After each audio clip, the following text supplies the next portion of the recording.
Halo pemirsa, selamat menonton video Indo Paulia hari ini. Saya Sunardi Mulia.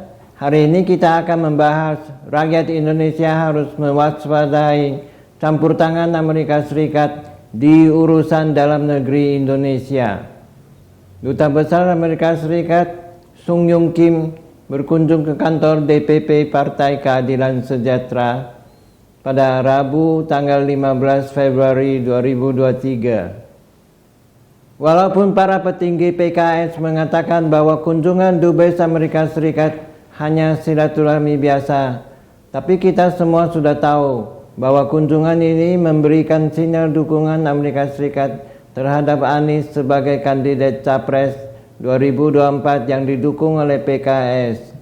Kunjungan Duta Besar Amerika Serikat ke PKS juga tidak bisa dilepaskan dari keputusan PKS yang sudah mendukung dan mencalonkan Anies sebagai Capres 2024. Amerika Serikat menilai sosok Anies dinilai lebih bisa mengakomodir kepentingan politik luar negerinya, sehingga Amerika Serikat sangat punya kepentingan untuk meyakinkan PKS bahwa Anies adalah pilihan yang tepat untuk diusung menjadi capres dalam pemilu 2024.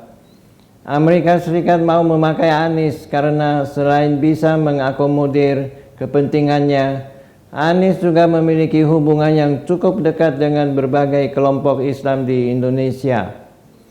Mengamati kunjungan Dubes Amerika Serikat ke markas PKS cukup menarik, karena selama ini branding PKS dikenal cenderung lebih dekat dengan negara Timur Tengah. Tapi kali ini PKS terlihat cukup mesra menjalin hubungan dengan Amerika Serikat. Terkesan bahwa PKS mulai menjadi partai yang lebih demokratis, moderat, dan mulai membuka diri terhadap perubahan geopolitik yang sangat dinamis.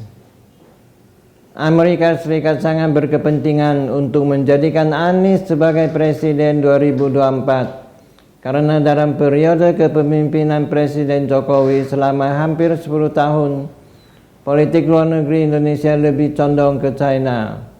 Sebagai negara superpower, Amerika Serikat merasa sangat terusik oleh tindakan Indonesia yang memiliki hubungan yang lebih baik dengan China ketimbang dengan Amerika Serikat.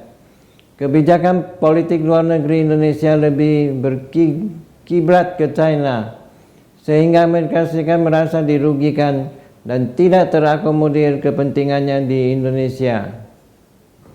Selain itu, Amerika Serikat juga sangat tidak senang atas kemunculan China sebagai kekuatan ekonomi baru dunia yang mulai menancapkan kekuatannya di negara-negara ASEAN, khususnya Indonesia. Kalau kita mau mengamati lebih mendalam, pemilu di Indonesia sebenarnya pertarungan kepentingan Timur dan Barat. Di era Soeharto, Habibie, Gus Dur, dan SBY, kepentingan Amerika Serikat sangat dominan. Tetapi semenjak tahun 2014 di era kepemerintahan Jokowi, terlihat bahwa dominasi China mengalahkan dominasi Amerika Serikat di Indonesia. Mencermati perkembangan geopolitik global yang berkembang demikian cepat dan China tampil sebagai rivalitas, maka Amerika Serikat tentu tidak akan rela dan pasti menghalalkan segala cara agar kepemimpinan nasional bisa berganti ke Anies di pemilu 2024. Apalagi Anies punya riwayat pernah menempuh pendidikan di Amerika Serikat. Menurut Presiden Haidar Alwi Institute, Haidar Alwi di YouTube kanal anak bangsanya, Capres Anies pernah menjadi anak mas elit Amerika Serikat. Dikhawatirkan bila Anies terpilih berhasil menjadi Presiden 2024, maka akan menjadi boneka Amerika Serikat.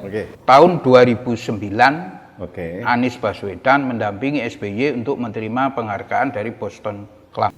Boston Club adalah proyek pembaruan Amerika Serikat dalam rangka New World Order era yang dibiayai oleh konglomerasi Yahudi.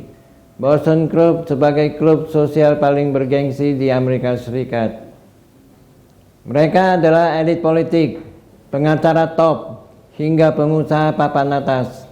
Aksi Anies tidak datang begitu saja, bukan karena koneksinya, tapi dipersiapkan Amerika Serikat, yakni melalui jalur Amerika Fair Service, yaitu pertukaran pelajar antar bangsa dan tinggal selama setahun di milik Amerika Serikat.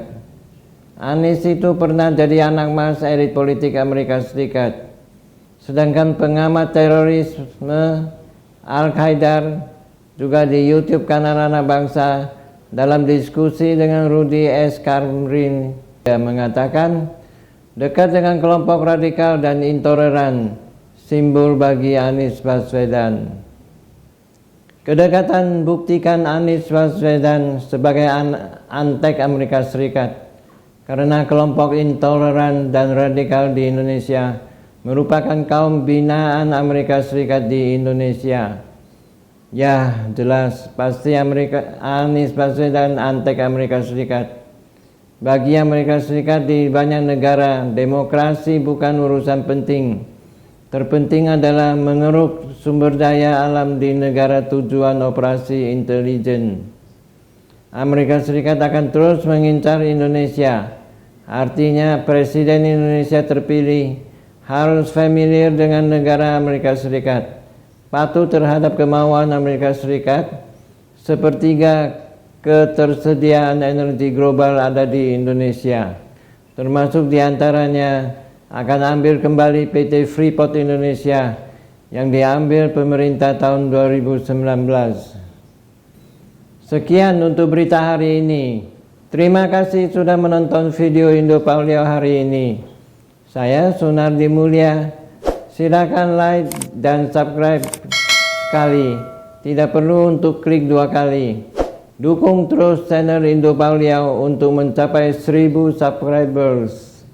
Bagikan atau share ke teman-teman Anda dan tinggalkan pesan di kolom komentar. Sampai jumpa lagi.